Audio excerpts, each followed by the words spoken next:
So hello guys, good morning sa atin lahat, isang mapagpalang araw at welcome po dito sa ating shop sa Santiago's Motorcycle Shop. Bali, mayroon po tayo isang gagawin dito ng motor na hindi naandar. Ito po ay hinila para sa kanilang bahay at pinahila lang hanggang dito sa shop natin. Ngayon at check natin bakit hindi po naandar at nakita po natin na ito po ay natuyuan ng langis. So ang sabi ko sa may-ari ay palitin na ng cylinder block. So titignan natin kung meron tayong available na makukuha, pero sabi ng ating customer ay wala pa siyang budget. So gagawa natin ito ng paraan para umandar lang at magamit. Yan po, bali ang gagawin ko po yan ay babaklasin ko at lilinisin ko lang at i-refresh ko kung pwedeng baka palitan na lang natin ng piston ring lang muna dahil low budget po ang ating customer.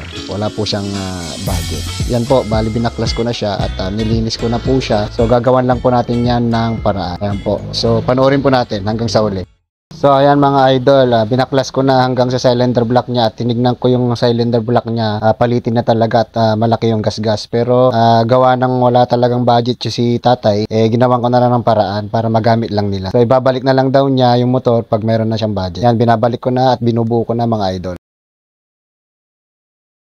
Okay, let's go.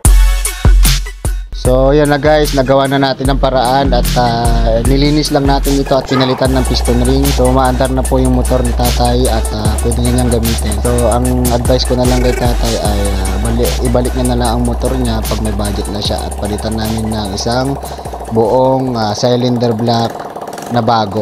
So yan lang po mga idol at salamat sa panonood. Please subscribe na lang po sa aking YouTube channel at papalo na rin po sa aking dalawang account sa Facebook. Yun po ay Santiago Escobedo Aguilar at Santiago Vlog. Salamat po and God bless sa ating lahat mga idol.